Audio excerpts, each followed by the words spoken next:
अस्सलाम वालेकुम, hello and welcome to sports room. मैं हूं आपका मेजबान नजीबुल हसनैन। पाकिस्तान और ऑस्ट्रेलिया के दरमियान सीरीज का दूसरा T20 इंटरनेशनल कल सिडनी में खेला जाएगा। यहां मेजबान टीम को 1-0 की बढ़तरी हासिल है। पाकिस्तान को सीरीज बचाने के लिए कल का मैच जीतना बहुत जरूरी है। जहां इसी पे बात करने के लिए farmer fast bowler Abdul Rauf हमारे साथ हैं। रऊफ, अस्सलाम वालेकुम, वेलकम टू द शो। सबसे पहले आपसे यही जानना चाहूंगा कि T20 सीरीज का आगाज अच्छा नहीं हुआ। हम सब यही बात कर रहे हैं कि एक 7-7 ओवर का मैच जो है उससे एनालाइज करना ज़रा मुश्किल हो जाता है, लेकिन हमारी टीम में कुछ फायर पावर कम नजर आ रही है T20 स्क्वाड में, क्या कहेंगे? देखिए, मेरा ख्याल है कि जो एक्सपेक्टेशन थी पाकिस्तान टीम की वो बहुत ज्यादा हाई हो गई थी, और जब आप जीतना शुरू कर दें तो बहुत ज्यादा जो एक्सपेक्टेशन भी बढ़ जाती है और पूरी कौम आपके साथ इन्वॉल्व हो जाती है और पाकिस्तान को वो हर मैच जीतता हुआ देखना चाहती हैं। और फिर दूसरी जो बेसिक चीज ये थी कि ऑस्ट्रेलियन की जो मेन स्क्वाड था जिसको उनके फास्ट बॉलिंग अटैक है वो कमिंस, हैजलवुड और मिचेल स्टार्क, वो तीनों एब्सेंट थे और वो उनको रिलीज कर दिया गया था इंडिया की सीरीज के लिए, टेस्ट सीरीज के लिए। तो इसमें फिर बहुत ज्यादा एक्सपेक्टेशन थी क्योंकि पाकिस्तान में जो आपके जो सीजनल और जो बहुत ही जो इनफॉर्म प्लेयर्स हैं, एक्सपीरियंस प्लेयर हैं, बाबर आजम, रिजवान, सलमान आजवा, उसके अलावा आपके पास जो फास्ट बॉलर की बैटरी थी जिसमें नसीम शाह है, शाहीन अफरीदी है और उसके बाद हारिस रऊफ है, ये सारा एक कम्पैक्ट आपके पास टीम थी। तो वो फिर अजीब एक लगा क्योंकि आप इससे जिस तरह आपने बात की है तो नहीं आप कुछ कर सकते क्योंकि बारिश की वजह से लिमिटाइज कर दिया गया था 7 ओवर का मैच, और उसमें भी फिर नेक्स्ट बार जैसा प्लेयर आके किसी भी टाइम पे वो थोड़ा चेंज कर सकता है। तो ये चीज पाकिस्तान के अगेंस्ट चली गई। मेरा ख्याल है कि अगर जब 20 ओवर का पूरा मैच होगा, नेक्स्ट मैच सिडनी में हो रहा है, तो उसमें मेरा ख्याल है कि पाकिस्तान काफी बेहतर परफॉर्म करने की कोशिश करेगा। लेकिन मेरा एक सवाल है कि आप जो अंग्रेजी में भी हम कहते हैं ना, हॉर्सेस फॉर कोर्सेस, तो अगर 7 ओवर का मैच था तो हमने उस हिसाब से खेला भी नहीं उसको, वही हमने अपना नंबर सेट किया हुआ था। अब इस तरह के मैच में बाबर आजम के जाने की क्या जरूरत थी? आप पावर हिटर्स को ही भेजते, आप ऊपर कर देते अपनी बैटिंग को। कोई 12-14 के हिसाब से रन तो वो भी नहीं बना सकते थे ना बाबर। तो कहने का मतलब ये कि हमने उसकी कोई खास प्लानिंग ऐसी नहीं की। बैटिंग ऑर्डर में हसीबुल्ला इतने नीचे आ रहे हैं, फायदा क्या है? देखिए, मेरा ख्याल है कि पाकिस्तान को ये जो T20 आगे वर्ल्ड कप है उसकी प्रिपरेशन काफी पहले शुरू करनी चाहिए थी। आपको याद होगा कि जब ऑस्ट्रेलिया ने लास्ट 2023 का वर्ल्ड कप जीता इंडिया में, तो उसके बाद T20 सीरीज थी इंडिया और ऑस्ट्रेलिया की, जिसमें कंप्लीटली ऑस्ट्रेलिया की टीम चेंज कर दी गई थी और सारे के सारे नए लड़के इंडिया के खिलाफ खेले थे और इंडिया ने भी ऑलमोस्ट पूरी टीम चेंज की थी। और इस तरह ये जो दूसरे मालिक अपनी टीम को बिल्ड करते हैं, मगर पाकिस्तान ने अभी तक वो प्रिपरेशन का जो प्रोसेस है वो स्टार्ट नहीं किया। बाबर आजम को साथ लेकर जाना, उसको खिलाना T20 में, मेरा ख्याल है कि इसकी एक प्राइम एग्जांपल है शाहीन अफरीदी को कैरी ऑन करना, हारिस रऊफ को कैरी ऑन करना। तो ये ग्लिटरिंग एग्जांपल्स हैं कि हमने जो न्यू प्लेयर्स हैं उनको हमने इतना ज्यादा मौका नहीं दिया, अपॉर्चुनिटी दी थी। और आप बिल्कुल ठीक कह रहे हैं, मेरा नहीं ख्याल कि बाबर आजम की इस T20 सीरीज में जगह भी बनती थी और किसी नए लड़के को ट्राई करना चाहिए था। जहां तक हसीबुल्ला की बात है, हसीबुल्ला के साथ काफी अच्छे से ये जो पाकिस्तान का थिंक टैंक है वो अजीबोगरीब खेल खेल रहा है, क्योंकि आप देखेंगे इसको PSL से शुरू किया, PSL में इसको एक दो मैचेस खिलाया गया, नंबर इसका शफल किया गया, परफॉर्म नहीं हुआ, फिर 5 मैचेस इसको बाहर उठा कर रखा गया। आपका अपना डोमेस्टिक इवेंट है और आपका एक ऐसा प्लेयर है, अपकमिंग प्लेयर है जिसको आप पाकिस्तान टीम के साथ रख के ग्रूम कर रहे हैं और आप उसको एक डोमेस्टिक इवेंट में आप उसको पूरे मैचेस नहीं दे रहे। फिर वहां से आप उसको न्यूजीलैंड लेकर चले गए, वहां भी उसको एक मैच खिलाया, 5-4 मैचेस बाहर उठाए और उसमें भी उसको नंबर 6 पे बैटिंग करवाई। फिर आपका चैंपियंस कप हुआ और इनकी अप्रोच और सोच देखे पाकिस्तान की जो सिलेक्शन कमेटी थी कि एक ही टीम में उन्होंने मोहम्मद रिजवान और हसीबुल्ला खान दोनों को रख दिया, दोनों विकेटकीपर थे। और जबकि पता भी है कि हसीबुल्ला के हमने आगे जितने इंपॉर्टेंट ओवर्स हैं उसके साथ रखना है। अब वहां पे भी वो सारे मैचेस बाहर बैठा रहा, आखिर में 1-2 मैचेस उसको दिए। तो फिर जब इस तरह यंगस्टर को लेकर जाएंगे और फिर ओपनर को नंबर 6 पे ट्राई करेंगे तो उसके डेफिनेट रिजल्ट इसी तरह के निकलेंगे जिस तरह निकल रहे हैं।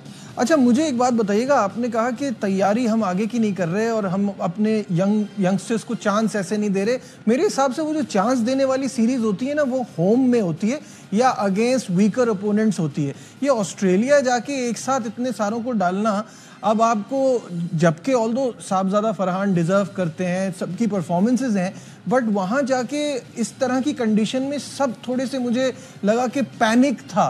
वो 94 का जो टारगेट था उसको देख के सब घबरा रहे थे, क्या कहेंगे?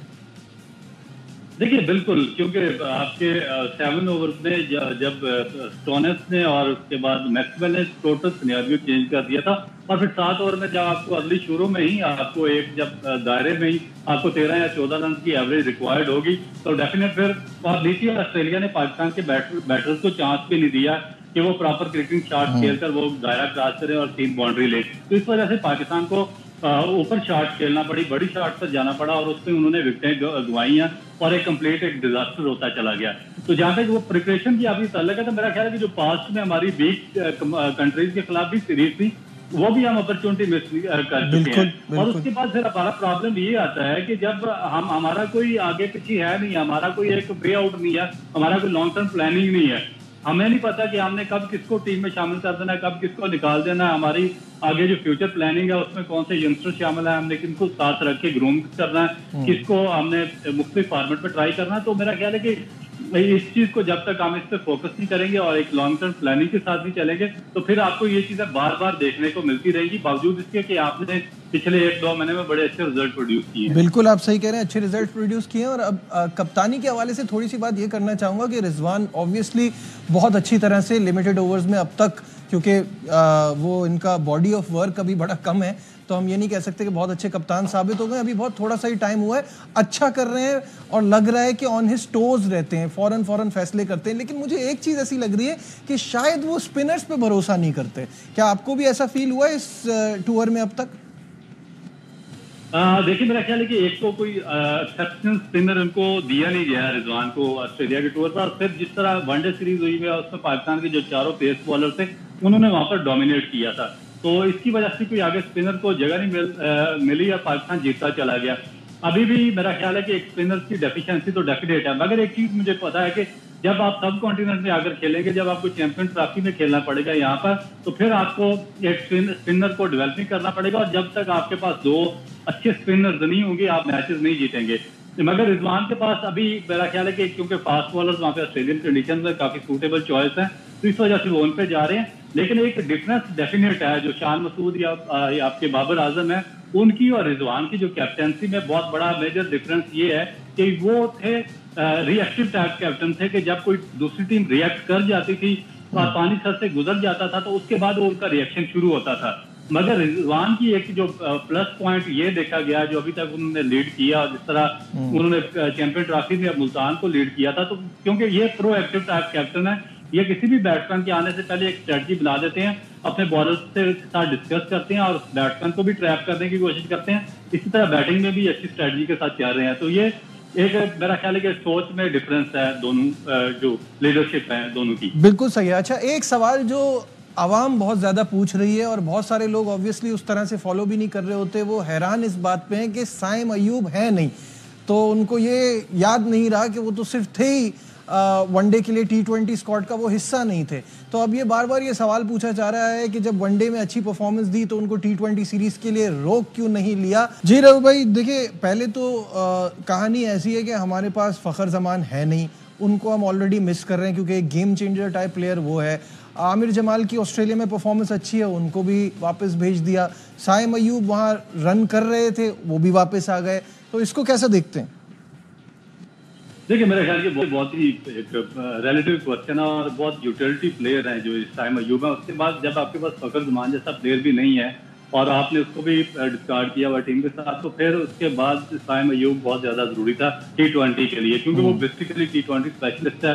PSL में उसने बहुत अच्छा परफॉर्म किया, लास्ट ईयर भी अच्छी परफॉर्मेंस थी, और व्हाइट बॉल क्रिकेट का बहुत अच्छा प्लेयर है क्योंकि उससे आप बॉलिंग भी करवा सकते हैं और 1-2 ओवर वो आपका टाइम भी अच्छा पास कर देता है। इसके बाद आप वो फील्डर बहुत ही आउटस्टैंडिंग किस्म का फील्डर भी है। तो देखेंगे जब आप 4-4, 5-5 टीमें एकदम अनाउंस कर देंगे और फिर किसी VM पे आप किसी चीज को अनाउंस नहीं करेंगे, आप अपने आप ऊपर ही प्रेशर क्रिएट करते रहेंगे, तो फिर इस तरह के डिसीजन पाकिस्तान क्रिकेट में कोई अब नॉर्मल चीज नहीं है, ये नॉर्मल चीज है। और क्योंकि बाबर आजम का पाकिस्तान के T20 स्क्वाड में होना और साइम अयूब और फखर जमान का ना होना एक बहुत बड़ा क्वेश्चन, सवालिया निशान है। बिल्कुल ठीक है, सही है। यहाँ लेते हैं एक छोटा सा कमर्शियल ब्रेक, मत जाइएगा, विल बी राइट बैक।